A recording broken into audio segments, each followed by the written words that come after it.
Nós estamos no meio do ano de 2021 e sua primeira legislatura, sua primeira experiência como vereador em Florianópolis. Já deu para conhecer como é que funciona exatamente os trâmites de uma Câmara Municipal? Nós já vimos conversado no começo do ano sobre assim que você assumiu a Câmara. Sim, agora eu tô pegando o jeito, né, do rito, das coisas, porque no início é bem confuso, né? Quem tá acessando pela primeira vez o parlamento é tudo novo e a gente assumiu, já veio um pacotão, não deu tempo de entender a tramitação interna da casa, como que funcionava, formar a equipe. E agora a gente está assim, posso dizer que a gente está bem redondinho, sabe? Entendendo como a coisa funciona, dando mais agilidade aos processos. E o gabinete, mesmo assim, desde o início não parou. Mas às vezes a gente tinha que ter mais tempo para entender como funciona a Câmara de Vereadores, né? O que é uma indicação, o que é um requerimento, o que se deve fazer de acordo com a denúncia que a gente recebe, nos projetos, né? Como analisar, em que momento tu coloca uma emenda. Então, e todo o diálogo com os outros colegas também, né? Quando nas comissões. Então, todo esse ritmo, a Câmara agora, eu acho que no geral, ela está entrando num ritmo mais normal, digamos assim, onde as comissões já estão atuando de forma, uma rotina mais normal também da casa, e isso está fazendo com que a gente entre num ritmo mais gostoso assim de parlamento, além das fiscalizações que a gente faz externa, né? Então, acho que esses 6 meses agora a gente está assim bem redondinho, e a tendência é ficar cada vez mais no formato presencial também, né? Isso ajuda bastante. E o fato de estar cumprindo exatamente o papel de um vereador, que é fiscalizar os atos do executivo e apontar situações que não são tão legais assim na cidade, e até sugerir novidades, melhoria na execução do orçamento, dos projetos que é proposto pela Câmara. Como é que você está avaliando isso nesses 6 meses? É a parte que eu mais gosto de fazer, né? Algumas pessoas olham como se só quisesse ver coisa errada na cidade, mas o papel de um vereador, de uma vereadora, é resolver problema, é apontar os problemas, porque se tivesse tudo bom, tudo maravilhoso, não precisaria estar fiscalizando tanto, né? Então, se as pessoas trazem a demanda, para mim, independente do bairro que for a demanda, né? Também não concordo que um vereador tem que ser de um bairro, ele é da cidade, pode ser que um bairro é uma questão eleitoral mais forte para um ou para outro. Mas na hora que assume a Câmara, tem que trabalhar para a cidade inteira. Então, eu não escolho demandas, o que eu recebo eu vou fiscalizar. E algumas pessoas acharam isso estranho, então acaba sendo uma educação política para as pessoas também. Ah, mas a senhora viria aqui no meu bairro ver, não sei qual é a região da senhora. Eu disse, não, a minha região é Florianópolis, então pode mandar a demanda que eu faço questão de ir. E se o executivo tiver uma maturidade política para entender esse papel importante dos vereadores e vereadoras, ele tem uma auditoria muito forte do serviço público que é prestado para a cidade. Porque a gente não faz uma denúncia no intuito de que continue ruim, para apontar o dedo para isso, não. É para dizer, olha, está precisando ter mais atenção nessa área, por que chegou a esse ponto? Algumas escolas que eu fiscalizei, a questão do estádio ali no Estreito, a questão de alguma obra, por que está nesse estado, né? Então, o que a gente pode fazer aqui na Câmara também para auxiliar o Executivo, se for o caso, né? Então, eu acho que esse é o principal papel da Casa Legislativa, além de legislar, né? Mas a gente já tem bastante lei, então tem que fazer um pente fino nas leis também, propor aquilo que faz sentido, mas é fiscalizar, porque fiscalizando tu vê onde que está indo o dinheiro público, né? Uma das soluções, né, numa das reuniões que o secretário da Educação deu para a questão da acessibilidade, é transferir a criança que tem problema para outra escola que tem uma condição melhor. Quer dizer, arrumar essa aqui não, né? E aí, quem diz que a criança tem condições de ir até outra escola? E não é assim que tem que se resolver os problemas. Outra sugestão, tão absurda quanto, é pegar esse espaço aqui desse corredor que eles sugeriram, fazer um biombo aqui, e aí fazer um trocador aqui, sem ventilação. Essa telha aqui é de amianto, isso aqui fica um forno no verão, isso aqui não deveria ser no espaço de uma escola. Você falou em relação às escolas, só que Florianópolis não tem só escolas municipais, existem algumas estaduais que existe uma cogestão, ou até então existe uma cogestão de parte fundamental e parte, digamos que um antigo colégio, né? Sim. Como é que funciona, por exemplo, o problema que está longe de ser resolvido dando um exemplo do Colégio Adebal Ramos da Silva, como é que na sua visão como vereadora, onde um colégio tão tradicional está lá com uma obra tanto tempo parado, que não beneficia só os alunos de Florianópolis, mas de toda a região como um todo? Então, essa foi uma pauta e é super legal perguntar isso, porque as pessoas pensam, estadual, não posso levar para os vereadores que atuam na questão municipal. Foi uma pauta da nossa sessão semana passada, onde a gente tratou desse assunto de uma audiência pública sobre a situação do Colégio Adherbal. E até uma das minhas sugestões foi convidar os deputados da Assembleia Legislativa para essa audiência pública também, como a gente fez com a questão da Casan, porque é um problema que é estadual também. Quem gerencia não é só o município, então tem que trazer todos que fiscalizam, no caso vereadores e deputados, né, para entender do assunto, ouvir todas as demandas, ouvir por que está tão atrasado do gestor, né, dos gestores no caso, e buscar uma solução e ajudar a que essa solução seja cumprida no sentido assim, se não resolver num prazo que está dentro da lei, se não atender essa população, vamos ver qual vai ser o caminho que vai ser tomado para que se resolva o problema, né? A gente está aqui e uma das coisas que eu aprendi muito nessas formações políticas, em curso, tudo é que político está ali para resolver problemas, não para criar problema, né? Se a população vem nos procurar é porque tem algum problema acontecendo, vamos ver onde que está, onde a gente pode buscar uma solução para que as pessoas tenham acesso, nesse caso, à educação, à escola, uma escola que atendia, mesma coisa da escola Paulo Fontes ali em Sambaqui, que precisa de reforma e fica num jogo de empurra-empurra de responsabilidade. Quando eu fui fiscalizar a escola, não tinha nada de tombado lá, e a prefeitura disse que não faz a reforma, não mexe na escola porque precisa de uma autorização do IFAM. Numa escola, que no andar da sala de aula, não tem banheiro, é só fazer uma questão hidráulica. A escola já existe, as salas de aula já estão lá, e daí não tem banheiro no andar da sala de aula, tem crianças cadeirantes lá, o trocador fica dentro da sala de aula. Quer dizer, isso depende do IFAM para fazer? No meu conceito, não. Então a gente está aqui para abrir os olhos e dizer assim, peraí, que não tem enrolação aqui, vamos resolver, dá para resolver. Tá, então vem comigo, vou mostrar, olha, essa aqui é a sala da Fundação Municipal de Esportes, responsabilidade da Prefeitura. Toda a documentação, clipagem da imprensa lá 2003, todo um arquivo histórico da questão da Fundação Municipal de Esportes, dos projetos, tudo aqui, 2009, esse monte de coisa aqui no chão, prestação de contas. Ai, gente, o Tribunal de Contas aqui para fazer uma auditoria, né? E é a mesma, olha lá. Tinha um pé que provavelmente era o pé de alumínio, troféu. Um monte de troféu. Isso aqui tinha que estar tudo bonito, sabe? Isso aqui tinha que ser uma inspiração para a juventude, um espaço para a juventude. E está sendo um espaço para bandidagem, um espaço para usuário de drogas, né? Nem assistência social deve imaginar que está acontecendo isso, porque a prefeitura não se conversa, né? As secretarias não se conversam.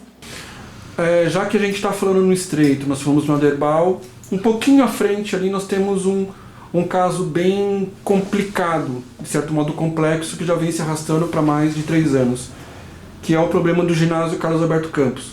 Que uns falam que é do Figueirense, outros falam que é da prefeitura, fica aquele empurra-empurra, e o ginásio está todo depredado. E você recentemente esteve fazendo uma fiscalização lá. O que você encontrou de errado? Evidentemente que tudo que estava lá é errado. Deu um arrepio, tá? É tudo errado. Tudo errado, é uma tristeza, assim.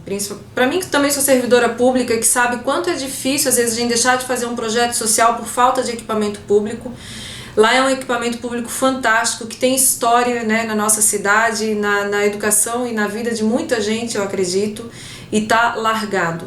É ainda de responsabilidade do município, pelo que eu já recebi de informação, mas eu mandei uma indicação para a prefeitura para que ela me dê a informação oficial pela prefeitura como que está a cessão daquele espaço. Porque até então a informação que eu tenho é que a cessão ainda é da prefeitura, e independente assim, não tem projeto, é pandemia. Por que a prefeitura, quando ainda estava com a cessão, tirou a vigilância de lá? Tirando a vigilância num espaço desse, tu deixa aberto para a marginalidade entrar e fazer o que está fazendo. Lá tem, se não está sob responsabilidade da prefeitura, por que lá tem tanto documento da prefeitura da Fundação Municipal de Esporte? Por que ela não tirou de lá se não é a sessão dela? Por que ainda tem equipamento lá do município, da história, da gestão do esporte municipal dos projetos? Lá está cheio de documento, de planilhas, de pastas, dos anos certinho, a questão de prestação de contas, está tudo lá. Por que está lá se não é sessão da prefeitura? Então isso aí que a gente tem que ver, tem que ter resposta. Não pode dizer assim, não é nossa responsabilidade. Tá, então por que as tuas coisas estão lá? Quer dizer, eu deixo de morar num lugar e continuo deixando minha roupa, meus documentos, meus móveis dentro da casa que eu não moro mais, ou que eu não cuido mais? É a mesma coisa, o município está criando uma desculpa para o problema que ele criou. Só que a população precisa daquele espaço, existem muitos projetos interessantes que vão resolver problemas das crianças, dos jovens da nossa cidade, que hoje com a pandemia estão sofrendo com questão de depressão, de ansiedade, que o esporte, o próprio secretário de esporte do município diz, o esporte é a segunda vacina do Covid. E aí aquele espaço municipal está lá. Quer dizer, é um desrespeito com a população e com o nosso dinheiro e com o espaço que não precisa construir um ginásio. Poderia cuidar, como as escolas, não precisa ficar construindo coisa nova, cuida do que já tem, não deixa ter goteira, sabe, faz manutenção. Então eu acho que falta gestão, sabe? Voltando já que não tocando num assunto tão complicado que é essa parte da Covid, da pandemia, refazendo a pergunta? Tá. Dentro desse caso da pandemia, que muitos equipamentos públicos estão largados, muitos bairros também estão largados, né? A gente fala de manutenção, a gente fala de ruas que, por causa das chuvas, muito buraco, problema de alagamento. Como é que você viu nesses últimos tempos esses alagamentos que aconteceram nesses bairros e muita gente reclamando que há 2, 3, 4 anos o problema é o mesmo? Para mim, eu vejo como uma falta de gestão, de prioridade, de ver onde realmente precisa agir. Né? Eu tive uma experiência fantástica quando eu assumi a Secretaria de Segurança, que junto com a Defesa Civil, a gente enfrentou aquelas chuvas, né? Final de 2016, vendaval, e aí veio chuva. E a gente fez um programa e veio verba da Defesa Civil Nacional para fazer todo um trabalho de limpeza das valas, digamos assim, né, da questão pluvial, da drenagem, tudo foi feito na cidade inteira. Foi uma verba de R$2.800.000 e fez a limpeza. Nas chuvas seguintes não alagou como tinha alagado antes. Então assim, se isso dá resultado, e é o que as pessoas hoje estão pedindo, essa questão dessa limpeza, né, e as bocas de lobo, todo mundo reclamando que está tudo entupido, é porque está faltando limpeza. Então o município ele tem que direcionar o que ele vai fazer para prevenir esses problemas. Não adianta deixar vir o caos e aí vai lá e diz que vai ajudar todo mundo, não. Tem que evitar esse problema. A gente sempre vai ter chuva, né? Vão ter momentos que vão ser mais fortes, vai ter vendaval, vai ter maré alta. Então vamos fazer um trabalho de prevenção disso tudo. É possível fazer, foi feito naquela época, não se gastou tanto, que eu vejo às vezes que ruas com 3 quilômetros custam 6 milhões, a gente fez uma limpeza inteira dessa rede da cidade por 2.800.000, então falta gestão, falta planejamento, falta transparência e falta fazer o que realmente precisa. Não pode uma comunidade por 4 anos estar reclamando do mesmo problema. É isso que eu falo, o problema a gente tem que receber, mas tem que resolver. E se for um problema que eu resolvi no momento, daqui a pouco tem de novo, vamos mais a fundo para ver por que está repetindo esse problema. Agora não pode não ter resposta, não pode fazer o que não é prioridade para a cidade, né? Então é isso que eu tenho esperança, assim, que a gente consiga com essa fiscalização de ir no local, de dialogar, de conversar, de mostrar. Se eu não consigo mostrar às vezes numa rede maior, mas na nossa rede social, eu mostro tudo, é tudo muito transparente. E ali é para resolver. Se gostou, não gostou, não é problema meu, resolva. Eu já sou do Executivo há 17 anos como servidora pública, tem muita coisa que dá para resolver de forma muito fácil. Nós temos um problema em Florianópolis que boa parte do nosso território, principalmente da ilha, ele o miolo praticamente ele é de preservação. E parte da região costeira, ela também tem certos limites de ocupação. Recentemente nós tivemos um problema no sul da ilha, na região da Costa de Dentro, de um embargo de uma obra que estava sendo uma terraplenagem de um condomínio que estava se montando e foi embargado justamente porque não observava certos trâmites legais para fazer o loteamento. Como é que você vê essa especulação imobiliária em Florianópolis? Como é que você vê o problema que nunca se resolve do plano diretor do município? Eu vejo como algo assim de também falta de diálogo e falta de respeito com as leis quando se faz do jeito que se quer fazer sem respeitar nada, né? Eu penso que é muito importante a gente ter aqui na Câmara, como a gente está fazendo agora, até foi uma sugestão minha trazer um seminário sobre o REURB, né, que é a questão da regulamentação urbana, da regularização urbana, para que os vereadores que estejam aqui entendam do assunto, porque não é um assunto simples, é um assunto bem complexo, está acontecendo essa questão da lei do REURB em todas as cidades, algumas já estão mais adiantadas, outras não, porque existe uma lei federal geral, e cada cidade vai poder organizar essa questão de forma social, pensando na questão da habitação de interesse social, pensando na questão dos empreendimentos, pensando na questão da construção civil, para que fique justo para todo mundo. Uma cidade não pode parar e nem pode crescer de qualquer jeito, não pode simplesmente estar sem dono, estar sem um olhar para que se preserve o meio ambiente, se progrida, se dê habitação para as pessoas e todo mundo possa ter qualidade de vida. Não pode a qualidade de vida de um ser melhor do que a do outro, né? Numa cidade onde todo mundo paga imposto, onde todo mundo contribui. Então, a gente teve um seminário muito legal, veio um professor especialista no assunto, na questão legal, participaram representantes do CREA, a Câmara, os vereadores, seus assessores jurídicos principalmente participaram, para que quando a gente receber essa lei, entendam do assunto e do que estão legislando. Que não seja assim troca de favores, votar de qualquer jeito, ou não analisar o assunto da forma que deve ser analisada, porque isso aí vai impactar a nossa vida já agora, como uma construção dessa, sem uma fiscalização séria, fazendo de qualquer jeito, ou recebendo alguma autorização que não deveria estar recebendo. Então isso aí a gente tem que fiscalizar também como que a coisa está acontecendo, e aí tem os órgãos para fiscalizarem e até embargar, no caso, né, de embargarem aí loteamentos, enfim, construções que estão acontecendo da forma que não deveria acontecer. Não deve acontecer? Não. Acho que deve acontecer, mas não desrespeitando leis. As leis estão ali para colocar regra, e a lei vale para todo mundo, né? Então não pode um município trabalhar para apenas um grupo, para apenas pensando num grupo só da população, né? Então o REURB, assim, para mim, ele é muito rico esse debate, a gente vai debater também, até 2024 a gente tem que fazer o plano diretor, né, a revisão do plano diretor, e já é um pedido nosso aqui da casa da gente começar a ter seminários, a ter encontros para discutir o que pode e o que não se pode mexer num plano diretor, e fazer um plano diretor que faça sentido para o desenvolvimento da cidade, mas o desenvolvimento pensando na qualidade de vida das pessoas, de todas as pessoas, não só de apenas um grupo, né? Construir é bom e é necessário, claro, as cidades precisam desenvolver, mas não desrespeitando leis, desrespeitando regras, e dando muitas vezes um determinado desenvolver, digamos assim, numa cidade, sem o olhar social, acaba distanciando cada vez mais as pessoas, né, de menos renda ou uma renda maior, e não pode.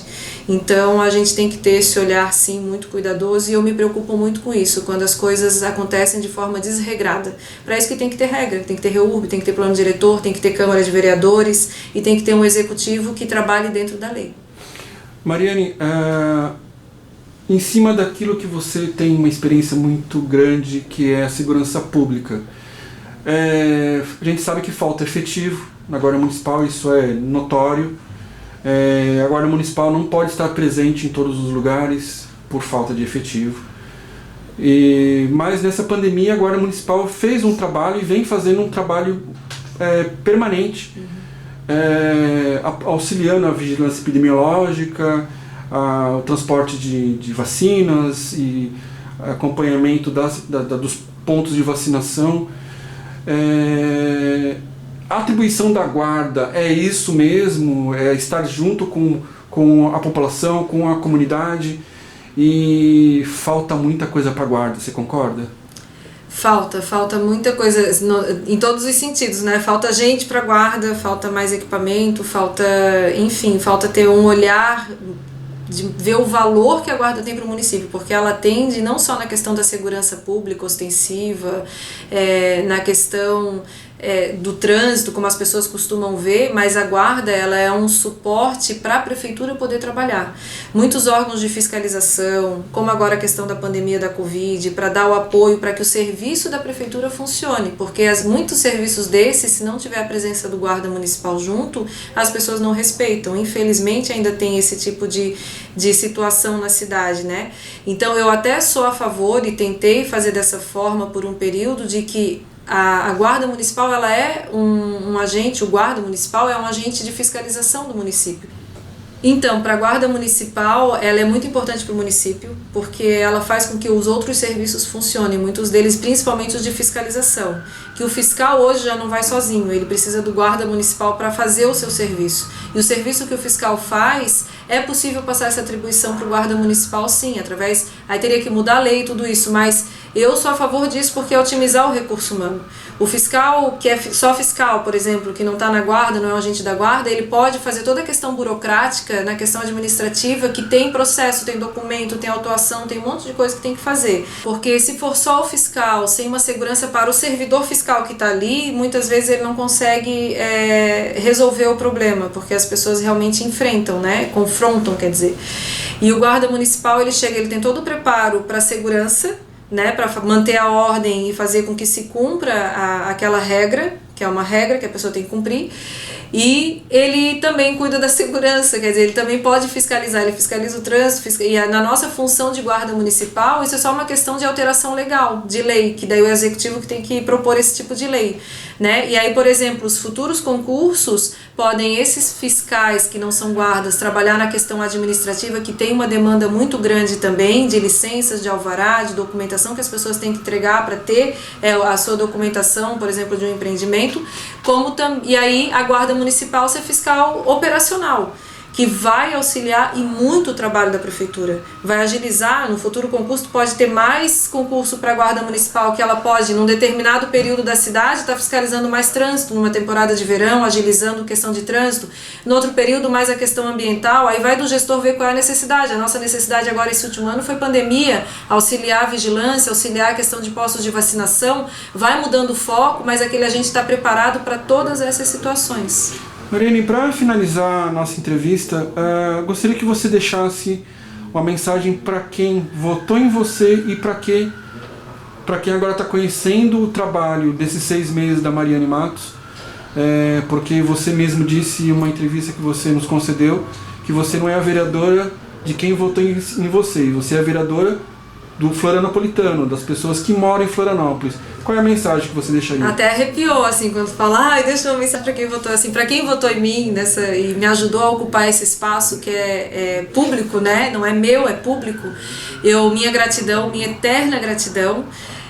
E para quem não votou e está conhecendo, participe do mandato, acesse as redes sociais, ali tem um aplicativo Tem Meu Voto, tanto para os que votaram e para os que não votaram, né? Que futuramente, quem sabe, vão estar votando também, assim espero. Mas que possam acessar o aplicativo Tem Meu Voto, ali pode mandar demanda, denúncias, elogios, acompanhar toda a tramitação do que a gente faz aqui no gabinete para que as coisas sejam resolvidas. O site marianematos.com.br, lá tem todas as nossas redes sociais. E agora a gente fez algo para ser mais transparente, sabe, Paula? A gente fez no canal do Telegram, um grupo no Telegram, onde ali a gente publica todas as minhas falas em plenário. Tudo. Vai ter assim, qual foi o assunto e por que eu estou falando sobre aquilo. Se a pessoa estiver mais interessada, ela pode ver toda a sessão na TV Câmara. Mas as minhas falas, tudo que eu falar em plenário nesse mandato, vai estar lá no canal do Telegram para a pessoa poder acompanhar e ver o meu posicionamento, meu alinhamento político, as minhas opiniões sobre determinados assuntos que são tratados ali em plenário.